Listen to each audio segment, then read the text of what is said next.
नमस्कार, मी अमृता आकाश. आरोग्यम धन संपदामध्ये आपलं स्वागत. आज आपण मधुमेह, अंधत्व आणि आयुर्वेद उपचार याविषयी माहिती घेणार आहोत आणि आपल्याला मार्गदर्शन करण्यासाठी आपल्या सोबत आहेत वैद्य परमात्मा आत्माराम ठाकरे. डॉक्टर, कार्यक्रमात आपलं स्वागत. नमस्कार. विषयाला आपण सुरुवात करणार आहोत त्याआधी आपण डॉक्टरांची ओळख करून घेऊयात. वैद्य परमात्मा आत्माराम ठाकरे हे श्री विश्वमाय आयुर्वेदिक चिकित्सालय, पंचकर्म व संशोधन केंद्र वाशिम यांच्या माध्यमातून गेल्या 11 वर्षांपासून आयुर्वेद सेवेत कार्यरत आहेत. कार्नियाची झीज होणं, कार्नियल अल्सर, पडद्यावर वारंवार सूज येणे, रक्तस्राव होणे, पडदा नसा सुकणे असे डोळ्यांचे दुर्धर आजार आयुर्वेदिक प्लांट स्टेम सेल थेरपीच्या विशेष संशोधनातून वैद्यांनी यशस्वीरित्या बरे केले. डोळ्यामधील पेशी, मज्जातंतू यांची नवीन उत्पत्ती करून डोळ्यांच्या दृष्टीची वाढ होते, हे आयुर्वेदिक प्लांट स्टेम सेल थेरपीचं वैशिष्ट्य आहे. लहान मुलांचे आजार, स्त्रियांचे आजार, वाताचे विकार, मेंदूचे विकार, तोंडाचे, नाकाचे व कानाचे विकार, थायरॉइड, ब्लड प्रेशर, कॅन्सर व किडनी विकार यासह अनेक आजारांच्या हजारो रुग्णांवर यशस्वी चिकित्सेचा वैद्यांकडे अनुभव आहे. श्री विश्वमाय आयुर्वेदिक चिकित्सालय हे महाराष्ट्रातील एकमेव असं आयुर्वेदिक चिकित्सालय आहे जिथे डोळ्यांच्या आजारावर आयुर्वेदिक प्लांट स्टेम सेल थेरपीद्वारे उपचार केले जातात. तर आज आपण डोळ्यांच्या आजारांवर बोलणार आहोत. खरं तर मधुमेहामुळे अंधत्व येतं, याबद्दल अनेकांना उत्सुकता आहे, काही गैरसमज देखील आहेत. तर याबद्दल तुम्ही काय सांगाल?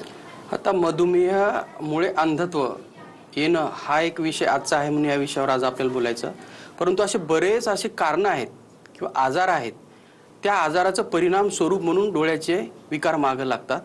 ते काही बरे होण्यासारखे असतात, काही थोडेसे लॉंग लाईफ ट्रीटमेंट करून ते जे व्हिजन आहे ती थांबवू शकतो, किंवा काही लोकांना ती व्हिजन जी आहे ती पूर्ण जाते, त्याला आपण अंधत्व असं म्हणतो. आणि ती गेलेली व्हिजन परत वापिस करणं किंवा वापिस आणणं हे थोडं अवघड असतं. आता मधुमेहाचा जर आयुर्वेदात जर विचार केला तर मधुमेह हा 1-2 दिवसात होत नाही. हा लाईफस्टाईल डिसऑर्डर आहे, खाण्यापिण्याच्या बिघाडामुळे होणारा आजार आहे, किंवा एक लक्षण म्हणूया. आयुर्वेदामध्ये मधुमेहाचे 20 प्रकार सांगितलेत. किती प्रकार सांगितलेत? 20. त्याला आयुर्वेदात प्रमेह म्हणतात. प्रमेहामधले 20 प्रकार जे आहेत ते कफच 10 आहेत, पित्तच 6 आहेत आणि वातच 4 आहेत. असे 20 प्रकार सांगितलेत. वातच जो प्रकार असतो तो मधुमेहामध्ये रूपांतर असतो आणि ते थोडं असाध्याकडे जातं, त्याला कष्टसाध्य म्हणतो आम्ही. थोडंसं मागं लागून काम करावं लागतं. तर मधुमेह हा जो मिळतोय तो हा फार कमी लोकांना दिसतो. परंतु याची जी कारणं जर बघाल तर शरीरात त्रिदोष आहेत. आयुर्वेदाचं काय म्हणणं आहे? त्रिदोष, वात, पित्त आणि कफ. जर मधुमेह हा बऱ्याच लक्षणांनी, वेगवेगळ्या आजाराच्या परिणाम स्वरूपामध्ये जर मधुमेह शरीरात येत असेल, हे एक कारण. दुसरं अनुवंशिकतेचं कारण असेल. ज्या दाम्पत्यांना, ज्या आईवडिलांना मधुमेह आहे आणि त्यांना त्यांच्या मुलामध्ये आता ते होण्याचे चान्सेस मॅक्झिमम आहेत, परंतु अशा मुलांना ते मधुमेह नको आहेत, त्यांचं लाईफस्टाईल कसं ठेवायला पाहिजेत हे पण बघणं गरजेचं आहे. मग इथं आपल्याला शरीर विकृतीजन्य मधुमेह आणि अनुवंशिकतेमधून उत्पन्न होणारा मधुमेह असे 2 वर्ग करावे लागतील. अनुवंशिकतेमध्ये जर आपल्याला मधुमेह टाळायचे असतील तर त्या आईवडिलांनी जेव्हा पोटामध्ये बाळ असतं, आईच्या पोटात बाळाचं वाढ होत असते, तेव्हापासून या कारणाचा विचार करणं गरजेचं आहे. अनुवंशिकता हे महत्त्वाचं कारण लहान मुलामध्ये असेल तर त्या कारणाला तिथेच थांबवणं गरजेचं आहे.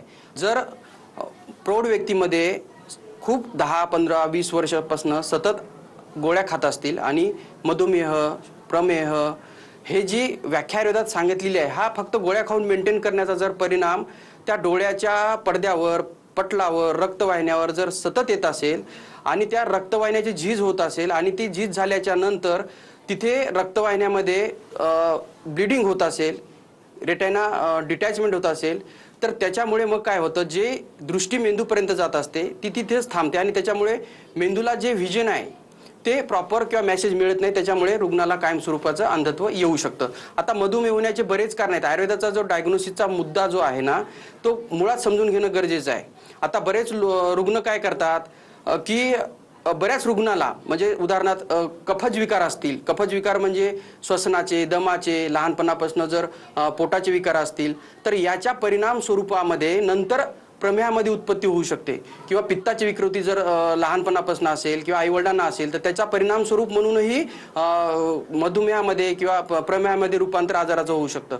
तर मग मला एवढंच सांगायचं की जेव्हा तुम्ही आयुर्वेदाचा जेव्हा विचार करता, निदानाची पद्धती ही जेव्हा समजून घेता, तेव्हा मूळ दोष कोणता बिघडला आणि दोष बिघडून कोणता धातू बिघडला आणि त्याच्यानंतर त्याचा परिणाम सार्वजनिक शरीरावर होत आहे की अन्य कोणत्या आजाराचा त्याचा उपद्रव निर्माण होतोय, त्याचा परिणाम स्वरूप म्हणून अंधत्व आलंय किंवा डोळ्यावर त्याचा परिणाम येतो, हे सगळं सारासार विचार करणं म्हणजे पूर्ण मधुमेहाचा विचार करणं हा आयुर्वेदाची संकल्पना आहे.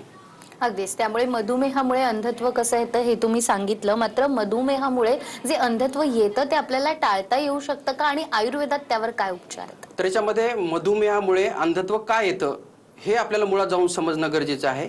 आयुर्वेदामध्ये जसं मी पूर्वी सांगितलं, वात पित्त कफ या 3 दोषाचा फार महत्त्वाचा संबंध आहे. मधुमेहामध्ये मुळात रक्त आणि कफ या आणि वात या तिन्ही दोषाची विकृती होऊन नंतर शरीरामधले जे रक्तधातू आहे तो विकृत व्हायला लागतं. रक्तामध्ये बरेच विष हे साठायला लागतात आणि त्याचा परिणाम स्वरूप म्हणून पडद्यावर, पटलावर, कॉर्नियावर आणि ऑप्टिक नर्व्हवर या चारही पार्टवर जे महत्त्वाचे डोळ्याचे अवयव आहेत त्याच्यावर परिणाम यायला लागतात आणि नंतर रुग्णाची जी दृष्टी आहे ती हळूहळू कमी व्हायला लागते.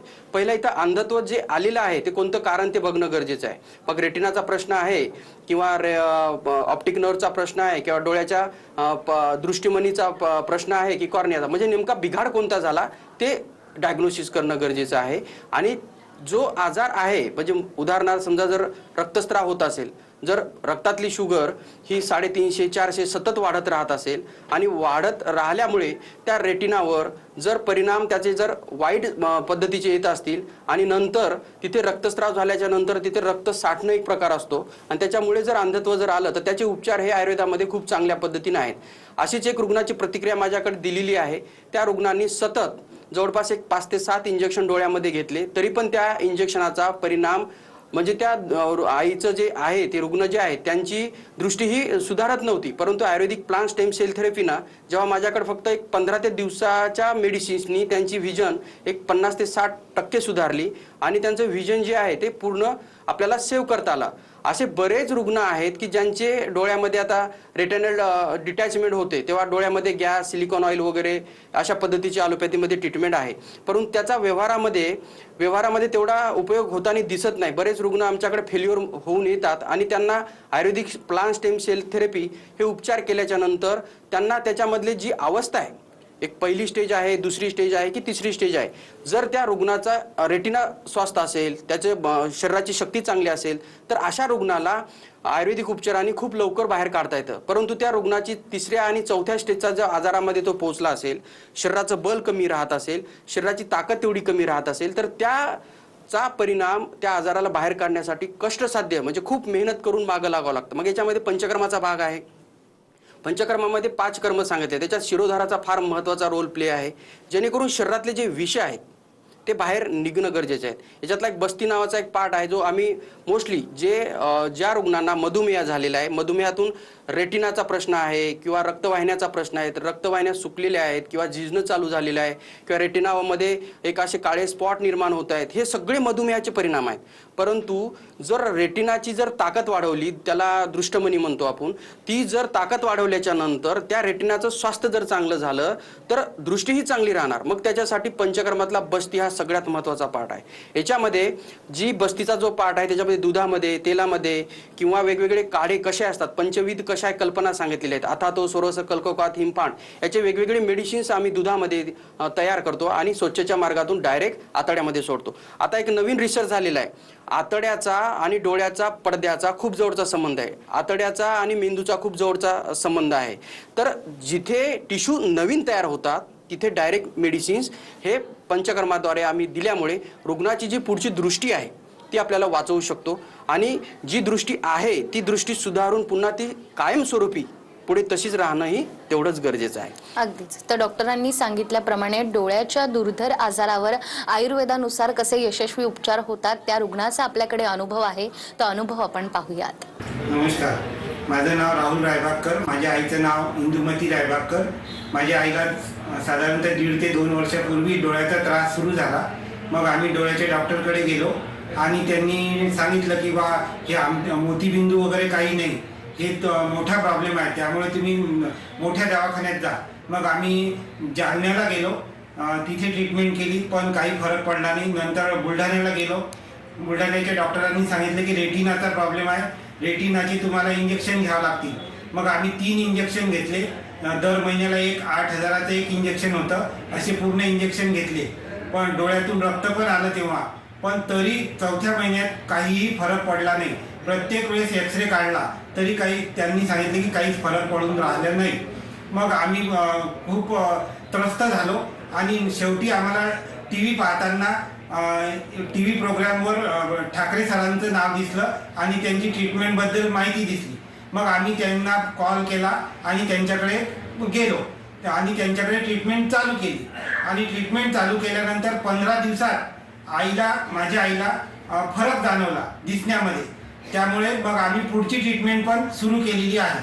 तर आयुर्वेदिक प्लांट स्टेम सेल थेरपीचे जे उपचार आहेत ते आपण पाहिलेले आहेत आणि मधुमेह असेल किंवा अंधत्व असेल यावर आयुर्वेदानुसार यशस्वी उपचार होऊ शकतात. मात्र ज्या आईवडिलांना मधुमेह आहे आणि त्यांच्या मुलांना डोळ्याला काही त्रास होऊ नये किंवा मधुमेहाचा डोळ्यावर परिणाम होऊ नये यासाठी आयुर्वेदामध्ये काय उपचार आहेत याबद्दल काय सांगाल? हे खूप प्रेक्षकांचा हा प्रश्न आहे किंवा जनतेचा हा प्रश्न आहे.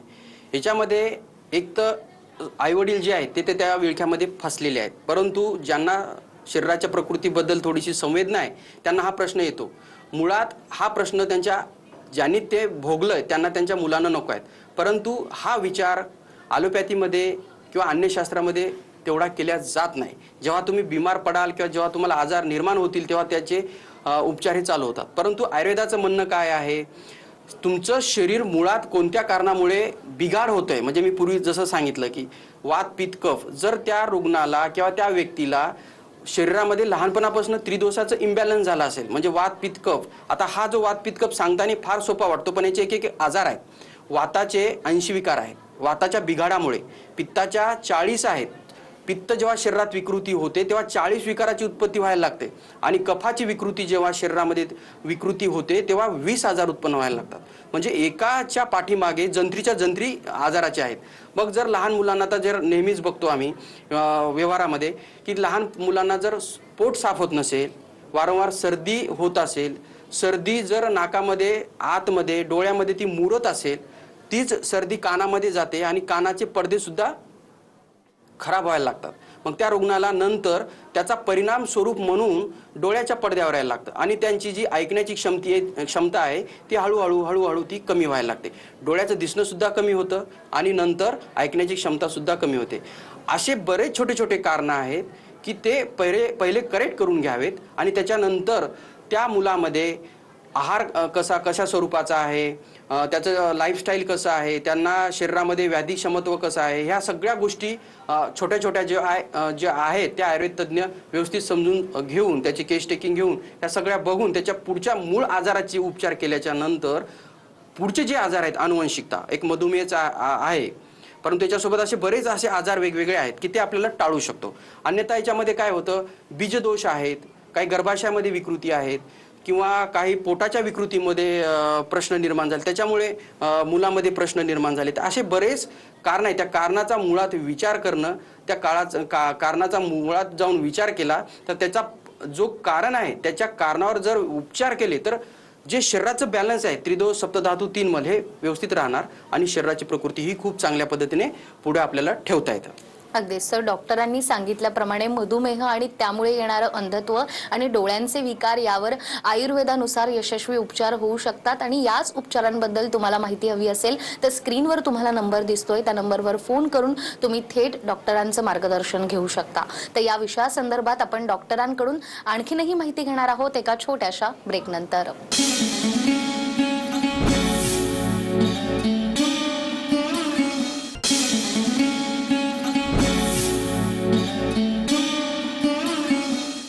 ब्रेकनंतर पुन्हा एकदा आरोग्यम धनसंपदामध्ये आपलं स्वागत. आरोग्यम धनसंपदामध्ये आज आपल्यासोबत आहेत वैद्य परमात्मा ठाकरे. तर ब्रेकवर जाण्यापूर्वी आपण बघितलं की मधुमेह आणि त्यामुळे येणारे डोळ्याचे विकार किंवा अंधत्व यावर आयुर्वेदामध्ये उपचार आहेत. मात्र मधुमेहामुळे पडद्याचे किंवा रक्तवाहिन्यांचे देखील बरेच आजार असतात. तर ते आजार कोणते आणि या आजारांवर देखील आयुर्वेदामध्ये उपचार आहेत का? बरोबर आहे. हा पण खूप जणांचा प्रश्न आहे आणि तो आता कसं मी पूर्वी सांगितलं तुम्हाला, मधुमेहाचे कारणं, त्याचे प्रकार किंवा त्याचे परिणाम जे पडद्यावर रक्तवाहिन्यावर येतात. पण मधुमेह जेव्हा शरीरात येतो ना, तो लगेच येत नाही. खूप असे कारणं एकत्र होतात आणि त्याचं परिणाम स्वरूप म्हणून रक्तावर आणि रक्ताचा परिणाम म्हणून त्या पॅनक्रायजवर आणि तिथे शुगर जी आहे ते मेंटेन, इन्सुलिन जे आहे ते बनत असतं. तर अशी सायकल आहे. तर जेव्हा मधुमेह येतो त्याच्यासोबत ब्लड प्रेशर असतं, उच्च रक्तदाब असतो, किडनीचे काही समस्या असतात, पोटाच्या काही समस्या असतात किंवा काही कानाच्या किंवा नाकाच्या किंवा दाताच्या. आता दाताचा एक मोठा प्रश्न आहे. डोळ्याचा आणि दाताचा खूप जवळचा संबंध आहे. तर दात जो आहे ते दाताचे मुळे हे डोळ्याच्या पडद्याला आणि रक्तवाहिन्याला अटॅच असतात. बऱ्याच रुग्णांचे दात पहिले किडलेले असतात आणि नंतर डोळ्याच्या समस्या मागे लागतात किंवा काही रुग्णांचे लहानपणी म्हणजे काही मुलांचे लहानपणी दात असे वेडेवाकडे यायला लागतात आणि त्या वेडेवाकडाचा परिणाम नंतर 15-20 वर्षांनी त्याची विजन ही कमी व्हायला लागते. आणि मधुमेह हे पण एक कारण त्याच्यामध्ये असू शकतं बऱ्याच रुग्णांमध्ये की जेणेकरून त्या कारणाचा परिणाम स्वरूप म्हणून मधुमेह निर्मिती व्हायला लागते. मधुमेह जेव्हा शरीरात येतो ते बऱ्याच कारणास्वरूप किंवा शरीरात अशी वेगवेगळे तयारी करून येतो. जसा राजा कसा येतो तशा स्वरूपाचं. मग तो आल्याच्या नंतर तो मुळात काम करतं. मुळात म्हणजे एक तर पचनशक्ती विकृती होते. अन्न जे आहे ती त्याच्यामध्ये गोडवा म्हणजे जे अरुची सांगितलेली लक्षण आहे की त्या रुग्णाला खाण्याची एक संवेदना जी भुकीची तीव्रता असते ती कमी व्हायला लागते, अस्वस्थता वाटायला लागतं, नंतर कोणतंही काम केलं तर लगेच थकवा जाणवायला लागतं. असे बरेच लक्षणं आयुर्वेदामध्ये एक मधुमेहाचे वर्णन केलेले आहेत. परंतु याचा जो परिणाम जेव्हा शरीरामध्ये 15-20 वर्ष रुग्ण आमच्याकडे सतत येतात की आम्ही व्यवस्थित आमचे शुगरचं जे आहे ते व्यवस्थित मेंटेन आहे, आम्ही गोळ्या वगैरे घेतो, त्यांच्या त्या हिशोबाने ते व्यवस्थित करतात. परंतु याचा परिणाम स्वरूप म्हणून जे डोळ्याच्या पडद्याचे आजार असतात ते डायरेक्ट अंधत्वाकडे घेऊन जात असतात. याच प्रोग्राममधून आपल्याला हे सांगायचं आहे. परंतु या रुग्णांनी आता काय करायला पाहिजे, जेणेकरून एका साईडनं तुम्ही ॲलोपॅथीची पण ट्रीटमेंट चालू ठेवा आणि एका साईडनं आयुर्वेदाची सुद्धा उपचार चालू ठेवा, जेणेकरून पुढे जी पडद्याची झीज होत आहे, वारंवार त्या पडद्यावर सूज येत आहे, रक्तवाहिन्यामध्ये सूज येऊन नंतर त्या रक्तवाहिन्याची झीज होत आहे किंवा तिथे ब्लीड होत आहे आणि तिथे गाठी तयार झाल्याच्या नंतर जो मॅसेज ब्रेनकडे जातोय तो मात्र तिथेच थांबतो आणि हा मॅसेज थांबल्याच्या नंतर परमनंट व्हिजन डॅमेज होते. आता माझ्याकडे बरेच रुग्ण याच्यामध्ये ॲलोपॅथीमध्ये इंजेक्शन आहेत, जे पडद्यावर सूज आली, रक्तवाहिन्या झिजल्यात, याच्या संदर्भात इंजेक्शन आहेत. 6-6, 8-8, 3-3 इंजेक्शनचा डोसेस आहेत. करूनही फारशा रुग्णाला फायदा होत नाही हे व्यवहारात आम्हाला दिसतं. परंतु हे जर रुग्ण पहिल्याच टप्प्यात आमच्या आयुर्वेदाकडे आले आणि आल्याच्या नंतर त्यांची जर रेटिनाचं जे स्वास्थ्य, रक्तवाहिन्याचं डोळ्याची स्वास्थ्य, स्नायूचं स्वास्थ्य हे जर मधुमेह बिघडवत असेल तर त्या मधुमेहाला तिथे थांबवणं आणि थांबवल्याच्या नंतर जो मॅसेज मेंदूकडे घेऊन जातो हे 3 वे आहेत. कॉर्नियापासून रेटिना, त्याला दृष्टीपटल बनतो आणि ऑप्टिक नर्व्स, याची सुदृढता जर कायमस्वरूपीची जर चांगल्या पद्धतीची जर ठेवली तर त्या रुग्णाचं अंधत्व हे आपल्याला 100% निदान टाळता येऊ शकतं. तर याच्यामध्ये याच्यासोबत आता बऱ्याच रुग्णाला ब्लड प्रेशर असतं, उच्च रक्तदाब. जेव्हा हे 2 एकत्र असतात ना तेव्हा त्या शरीराचं जे व्याधिबल आहे ते फार कमी व्हायला लागतं. ते व्याधिबल कमी झाल्याच्या नंतर त्याचा 2 गोष्टी, हायपरटेन्सिव्ह रेटिनोपॅथी आणि डायबेटिक रेटिनोपॅथी. रेटिनोपॅथी म्हणजे काय, हे 2 आजार फार डेंजरस आहेत डोळ्याच्या संदर्भात. जेव्हा रक्तवाहिन्या ज्या आहेत आतमधल्या त्या सुजायला लागतात किंवा ते आतमध्ये ब्लिडिंग यायला लागतं आणि त्याच्यानंतर मग रुग्णाला कायमस्वरूपाचे अंधत्व येऊ शकतं. अशीच एक रुग्णाला माझ्याकडे दवाखान्यामध्ये आले होते. त्यांना आपली ट्रीटमेंट चालू झाली आणि त्यांनी दिलेली एक प्रतिक्रिया आहे ती फार सुंदर प्रतिक्रिया आहे, त्यांच्या तोंडातून तुम्ही ऐकू शकता. अगदी सर, डॉक्टरांनी सांगितल्याप्रमाणे या रुग्णाचा अनुभव आपण पाहूयात. माझं नाव बाबूराव विठ्ठल नरळे, राहणार मंगरुळपीर. आज मी डॉक्टर साहेबाकडे आलो आहे. डोळ्यामध्ये माझ्या औषध टाकल्यानंतर मला एकदमच फरक वाटायला लागला. ॲक्च्युअल माझी 2019मध्ये एन्जिओप्लास्टी झाली. मला BP आणि शुगर ही 5-6 वर्षापासून आहे. पण आज मी औषध टाकल्याबरोबर मला जवळपास 40 ते 45 फुटापर्यंत एकदम क्लिअर दिसायला लागलं आहे बिना चष्म्याचं. आणि चष्म्यानंतर मला स्पष्ट दिसणारच आहे, पण समोरच्या व्यक्ती चष्मा आहे किंवा नाही हे मला समजत नव्हतं 40-50 फुटावर. आज ते पूर्ण क्लिअर मला चष्मा दिसायला लागला आणि मी चेहरा त्यांचा स्पष्ट बघायला लागलो. किती मिनिटं? हे साधारण सर आमचा काय 5 मिनिट झाले, 10 मिनिट झाले असते, असं 10 मिनिट झाले. तर यशस्वीरित्या आयुर्वेदाचे उपचार होऊ शकतात हे आत्ताच आपण या प्रतिक्रियेमुळे पाहिलेलं आहे. डॉक्टर, तुम्ही सांगत होतात की डोळ्यामध्ये इंजेक्शन घ्यावं लागतं, मात्र ज्या रुग्णांना हे इंजेक्शन घ्यायचं नाहीये त्यांच्यासाठी आयुर्वेदात काही उपचार आहेत त्यासाठी का? बेस्ट आयुर्वेदामध्ये उपचार आहेत. त्याच्यामध्ये एक महत्त्वाचं जे इंजेक्शन घेण्याचं कारण काय हे महत्त्वाचं आहे. आतमध्ये सूज आहे किंवा रक्तवाहिन्यामध्ये ब्लड लिकेज आहे किंवा रेटिना फाटतो किंवा त्याच्यामध्ये टेर आहे, अशा बरेच कारण आहेत. ते पहिले त्याच्यावर निदान करायचं आणि निदान केल्याच्या नंतर त्या रुग्णाला त्या रेटिनाचं स्वास्थ्य, त्या रक्तवाहिन्याचं स्वास्थ्य हे पंचकर्माच्या माध्यमातून आपल्याला खूप चांगल्या पद्धतीने मेंटेन करता येतं. आणि रक्तवाहिन्या ज्या आहेत त्या ह्या रक्तापासून बनल्या आणि रक्ताची जी उत्पत्ती आहे अन्न खाल्ल्याच्या नंतर व्यवस्थित पाचन होणं आणि पाचन होऊन त्या रक्ताचं रसाचं रूपांतर रक्तात होणं आणि रक्त हे पूर्ण शरीरभर फिरत असतं. जसं सूर्यामध्ये पृथ्वीमध्ये पूर्ण हवा आहे तशा पद्धतीने शरीराला रक्त हे फार महत्त्वाचं असतं. म्हणून रक्तजीविती स्थिती हे सूत्र आयुर्वेदामध्ये सांगून ठेवलं. तर या रक्ताची क्वालिटी, पचनक्रिया ही खूप चांगल्या पद्धतीनं ठेवणं गरजेचं आहे. त्याच्या मग नंतर हे जे डोळ्यामध्ये इंजेक्शन घेत आहेत ते निश्चित आपण थांबवू शकतो. अगदीच. त्यामुळे मधुमेह, अंधत्व आणि त्यावर आयुर्वेदामध्ये इतके छान उपचार आहेत की रुग्ण लवकरात लवकर बरा होऊ शकतो आणि त्याबद्दल तुम्ही इतकी महत्त्वाची माहिती आम्हाला दिली. आपले खूप खूप आभार. धन्यवाद. त्याचबरोबर आरोग्यम धनसंपदामध्ये वेळ झाली आहे इथेच थांबण्याची. पुन्हा भेटूया नव्या विषयासह. तोपर्यंत नमस्कार.